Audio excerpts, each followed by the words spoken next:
Pernah nggak sih Anda ngerasa kalau obrolan politik belakangan ini kok lebih mirip drama di televisi ya ketimbang sebuah diskusi yang serius? Nah, kali ini kita akan bedah sebuah gagasan yang cukup provokatif, bahwa politik kita itu sengaja dirancang untuk menghibur, bukan untuk mendidik. Dan yang lebih penting, bagaimana semua itu perlahan-lahan merusak cara kita berkomunikasi satu sama lain.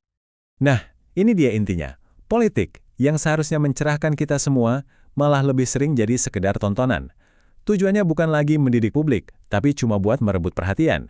Dan pergeseran fokus inilah yang akan kita telusuri dampaknya sama-sama. Jadi gimana ceritanya kok bisa sampai begini?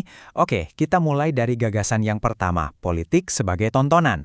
Sebuah kondisi di mana rating dan popularitas itu rasanya jauh lebih penting daripada substansi kebijakannya sendiri. Coba deh Anda perhatikan, konflik-konflik politik itu sering banget kan kayak sengaja dirancang, dibikin mirip sebuah pertunjukan. Tujuannya sederhana banget demi rating dan perhatian publik. Makin panas perdebatan, makin seru dramanya, ya makin banyak yang nonton. Akibatnya, substansi dan pencarian solusi yang beneran penting seringkali dikesampingkan begitu saja.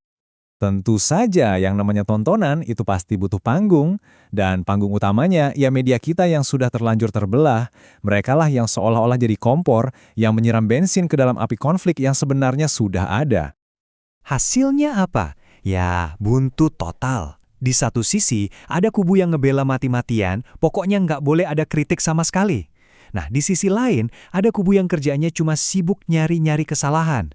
Ironisnya, dua-duanya malah sama-sama terjebak di lingkaran konflik yang itu-itu aja, bukannya fokus nyari jalan keluar bareng. Dan tontonan ini ada harganya, harga yang sangat mahal malah.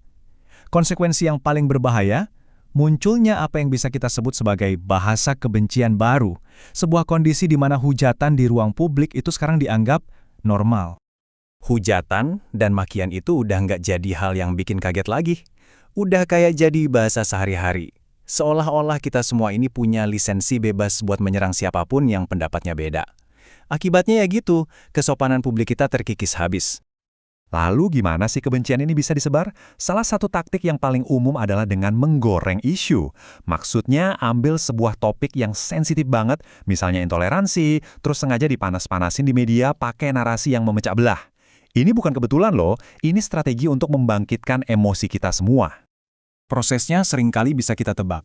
Langkah pertama, pilih isu yang paling gampang bikin orang marah.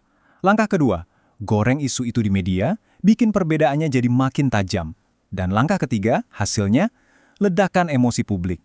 Di titik ini, logika dan fakta udah nggak relevan lagi. Tapi yang paling mengkhawatirkan dari semua ini adalah dampak jangka panjangnya. Coba kita pikirin baik-baik. Apa sih yang sebetulnya sedang kita wariskan untuk generasi berikutnya? Untuk generasi Z. Pertanyaannya sederhana tapi rasanya menusuk banget. Kalau contoh yang mereka lihat setiap hari adalah para seniornya yang saling serang, saling hujat, terus siapa lagi yang akan mereka tiru? Anak-anak kan belajar dari apa yang mereka lihat. Dan inilah warisan mengerikan yang sedang kita siapkan. Sebuah generasi yang menganggap kata-kata kasar itu hal yang biasa. Generasi yang mungkin akan jadi pembenci hanya karena perbedaan keyakinan. Dan generasi yang melihat politik bukan sebagai alat membangun negara, tapi cuma sebagai ajang kebencian. Dan kalau sudah begini, kita nggak bisa begitu saja menyalahkan mereka kan?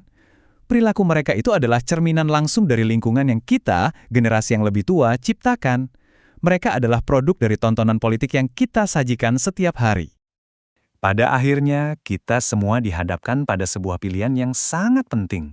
Apakah kita akan diam saja dan terus mewariskan budaya kebencian ini? Atau kita mau sadar dan mulai membangun kembali ruang publik yang lebih sehat dan beradab? Jawabannya ada pada kita semua.